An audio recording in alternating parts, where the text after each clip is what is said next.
Today's story is Horton Hears a Who by Dr. Seuss. On the 15th of May, in the jungle of Newell, in the heat of the day, in the cool of the pool, he was splashing, enjoying the jungle's great joys, when Horton the elephant heard a small noise.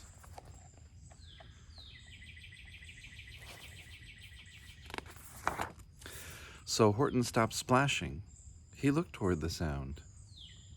"That's funny," thought Horton. "There's no one around." Then he heard it again, just a very faint yelp, as if some tiny person were calling for help. "I'll help you," said Horton. "But who are you? Where?" He looked and he looked, but he saw nothing there, but a small speck of dust blowing past through the air.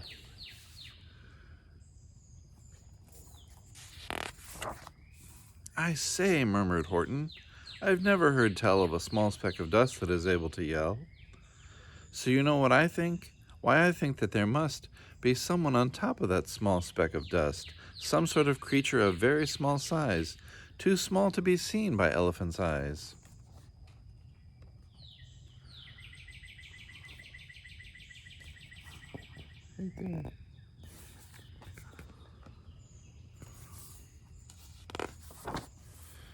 Some poor little person who's shaking with fear that he'll blow in the pool. He has no way to steer.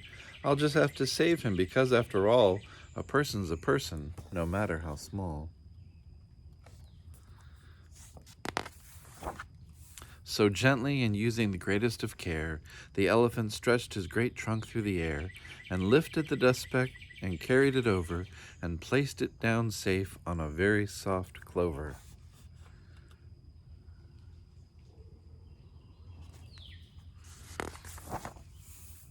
"Humph," humphed a voice. 'Twas a sour kangaroo, and the young kangaroo in her pouch said humph too. "Why, that speck is as small as the head of a pin. A person on that? Why, there never has been."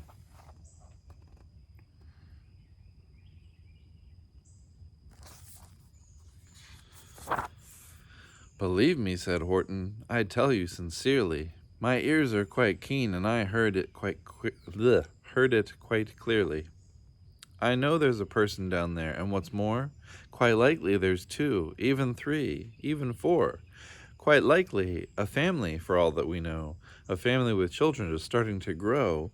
So please," said Horton, "as a favor to me, try not to disturb them. Just please let them be."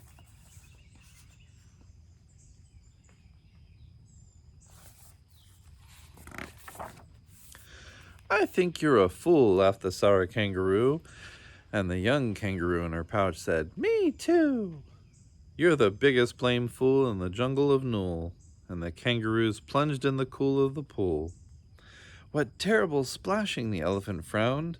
"I can't let my very small persons get drowned. I've got to protect them. I'm bigger than they." So he plucked up the clover and hustled away.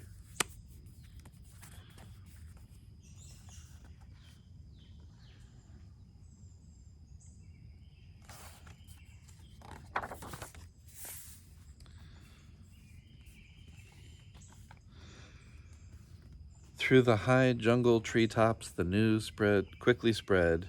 "He talks to a dust speck. He's out of his head." Just look at him walk with that speck on the flower, and Horton walked worrying almost an hour. "Should I put the speck down?" Horton thought with alarm. "If I do, these small persons may come to great harm. I can't put it down, and I won't, after all. A person's a person, no matter how small."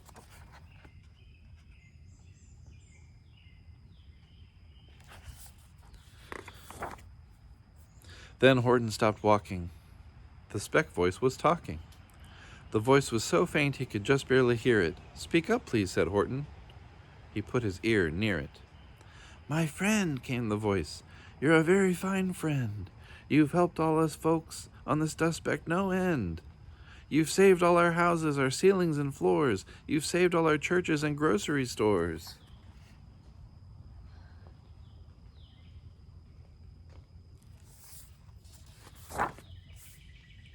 "You mean," Horton gasped, "you have buildings there too?" "Oh, yes," piped the voice, "we most certainly do." "I know," called the voice, "I am too small to be seen, but I'm mayor of a town that is friendly and clean. Our buildings of our buildings to you would seem terribly small, but to us who aren't big, they're wonderfully tall. My town is called Whoville, for I am a Who, and we Whos are all thankful and grateful to you." And Horton called back to the mayor of the town, "You're safe now. Don't worry. I won't let you down."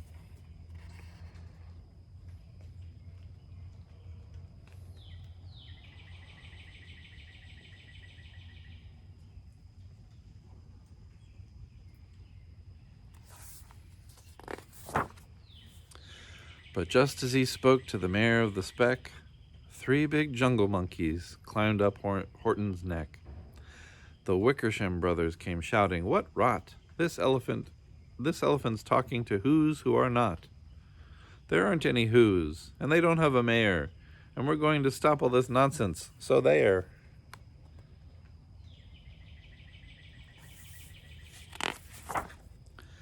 They snatched Horton's clover, they carried it off to a black-bottomed eagle named Vladikoff, a mighty strong eagle of very swift wing, and they said, "Will you kindly get rid of this thing?" And before the poor elephant even could speak, the eagle flew off with the flower in its beak.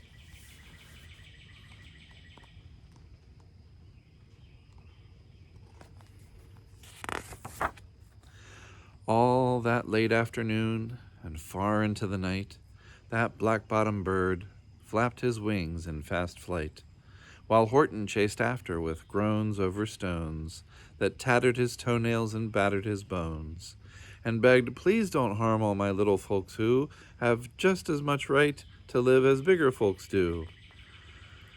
But far, far beyond him that eagle kept flapping, and over his shoulders called back, "Quit your yapping! I'll fly through the night. I'm a bird, I don't mind it. I'll hide this tomorrow, well, you'll never find it."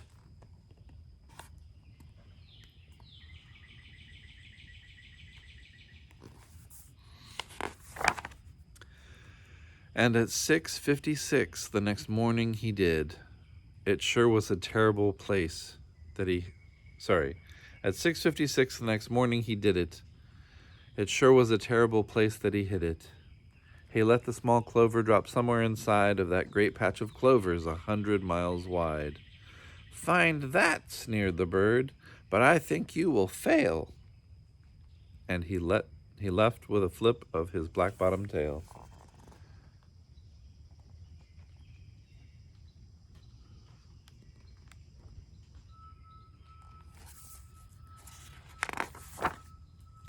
"I'll find it," cried Horton. "I'll find it or bust. I shall find my friends on my small speck of dust."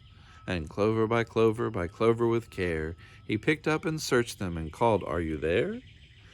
But clover by clover by clover he found that the one that he sought for, was just not around. And by noon poor old Horton, more dead than alive, had picked and searched and piled up 9,005.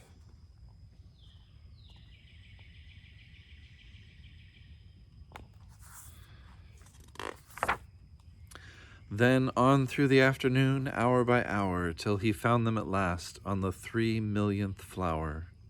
"My friends," cried the elephant, "tell me, do tell, are you safe? Are you sound? Are you whole? Are you well?"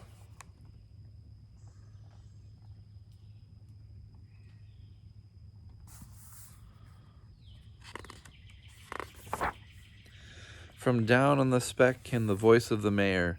"We've really had trouble, much more than our share. When that black-bottomed birdie let go and we dropped, we landed so hard that our clocks have all stopped. Our teapots are broken, our rocking chairs smashed, and our bicycle tires all blew up when we crashed.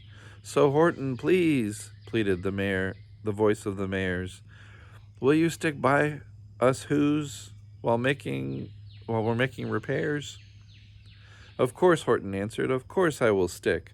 I'll stick by you small folks through thin and through thick."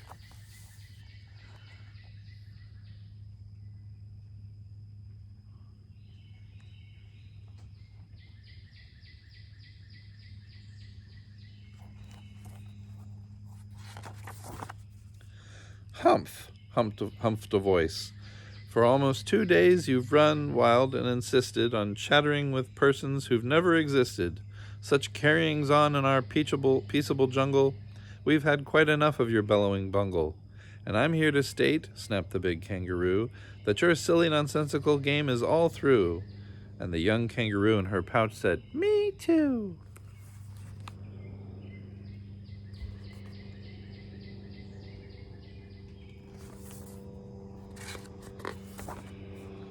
With the help of the Wickersham brothers and dozens of Wickersham uncles and Wickersham cousins and Wickersham in-laws whose help I've engaged, you're going to be roped and you're going to be caged. And as for your dust speck, that we shall boil in a hot steaming kettle of bezelnut oil. Boil it? Gasped Horton.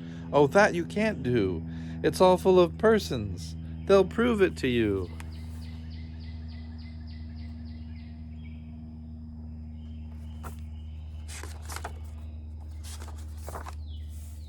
Mr. Mayor, Horton called. Mr. Mayor, you've got to prove now that you really are there. So call a big meeting, get everyone out. Make every who holler, make every who shout. Make every who scream. If you don't, every who is going to end up in a bezelnut stew.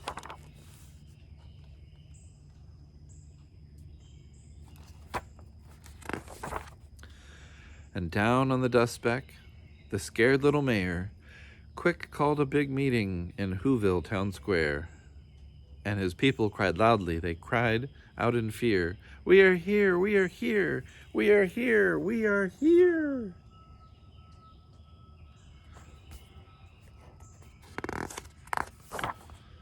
The elephant smiled. That was clear as a bell. You kangaroos surely heard that very well.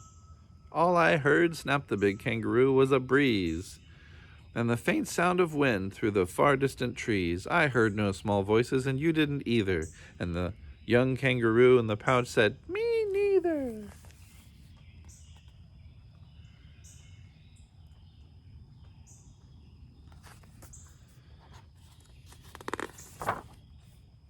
Grab him, they shouted, and cage the big dope. Lasso his stomach with 10 miles of rope.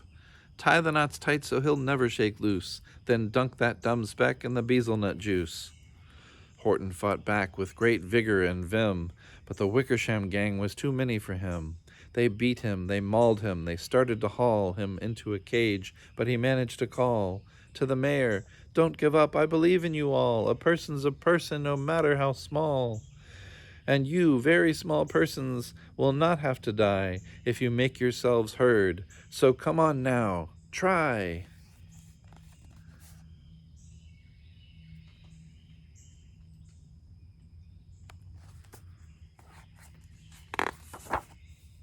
The mayor grabbed a tom-tom, he started to smack it, and all over Whoville they whooped up a racket.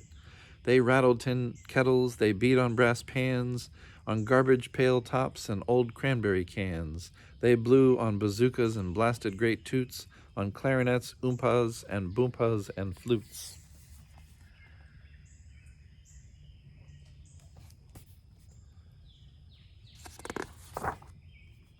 Great gusts of loud racket rang high through the air. They rattled and shook the whole sky, and the mayor called up through the howling mad hullabaloo, "Hey, Horton, how's this? Is our sound coming through?" And Horton called back, "I can hear you just fine, but the kangaroo's ears aren't as strong quite as mine.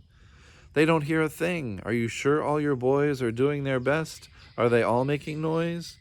Are you sure every who down in Whoville is working? Quick, look through your town. Is there anyone shirking?"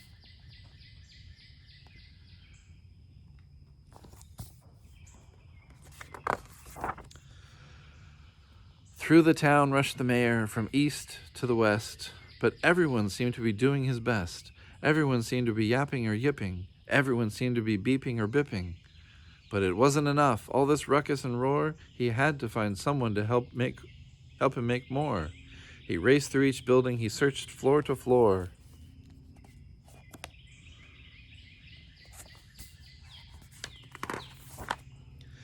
And just as he felt he was getting nowhere, and almost about to give up in despair, he suddenly burst through a door, and that mayor discovered one shirker quite hidden away in the Fairfax Apartments, apartment 12J.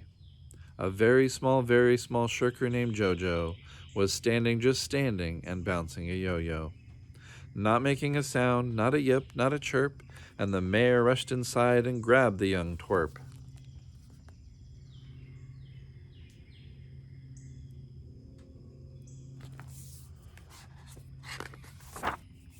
And he climbed with the lad up the Eiffelberg Tower. "This," cried the mayor, "is your town's darkest hour, the time for all who have blood that is red, to come to the aid of their country," he said. "We've got to make noises in greater amounts, so open your mouth, lad, for every voice counts." Thus he spoke as he climbed. When he got to the top, the lad cleared his throat, and he shouted out, "Yop!"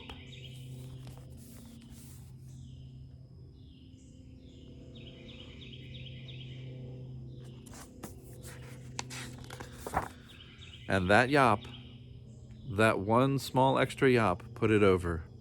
Finally, at last, from that speck on the clover, their voices were heard. They rang out clear and clean, and the elephant smiled. "Do you see what I mean?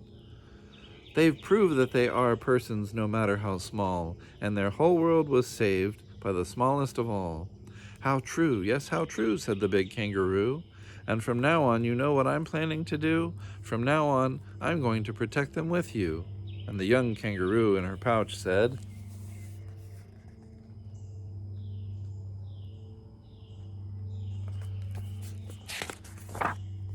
"Me too.